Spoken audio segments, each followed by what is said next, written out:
కుంభరాశి వారు ముఖ్యమైనటువంటి కార్యక్రమాల్లో ఈ వారం జాగ్రత్తలు తీసుకోవాలి. నిరాశ నిస్పృహలతో కూడినటువంటి కొన్ని ప్రతికూలమైనటువంటి ఫలితాలు కూడా వస్తుంటాయి. ఆలోచన విధానాలలో ఎటు కూడా తేల్చుకోలేనటువంటి స్థితిలో ఉంటారు. ఉద్యోగ ప్రయత్నాల్లో జాగ్రత్తగా ఉండండి. విఘాతాలు సమయపాలన చాలా మిశ్రమ ఫలితాలను కలుగచేస్తూ ఉంటుంది. అలాగే కాంట్రాక్ట్ ఒప్పందాలు మరింత ఒత్తిడిని ఎదుర్కొంటూ ఉంటాయి. ఆలయాలు ఆశ్రమాలు సందర్శిస్తుంటారు. మీకు రావలసినటువంటి బాకీలు రాకపోవటం వలన అప్పుల భారాలు పెరిగే సూచనలు కనిపిస్తున్నాయి. ఖర్చుల విషయంలో ఈ వారం కుంభరాశి వారు ఆచితూచి వ్యవహరిస్తూ ఉండాలి. కుటుంబంలో కొన్ని రకాల సమస్యలతో ఈ వారం సతమతమవుతూ ఉంటారు.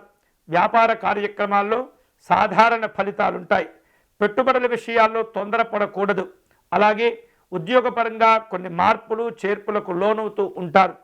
ఈ వారం రాజకీయ నాయకులు దూరదేశ సంబంధమైనటువంటి ప్రయాణాలు చేసే అవకాశాలు ఉన్నాయి. వారం మధ్యలో కుంభరాశి వాళ్లకు శుభవార్తలు అందుతూ ఉంటాయి. పలు రకాల ఆహ్వానాలు కూడా అందుకోగలుగుతారు. ఆర్థికపరమైనటువంటి అభివృద్ధి ఉంటుంది. ఈ వారం శుభకరమైనటువంటి ఫలితాలు పొందే క్రమంలో కుంభరాశి వారు సూర్యనారాయణ స్వామి వారిని పూజించే ప్రయత్నం చేయండి. అర్చన నిర్వహించండి. సూర్య నమస్కారాలు చేయండి. స్వామివారి దండకమును పారాయణ చేయండి. చక్కని ఫలితాలు కలిసి వస్తాయి.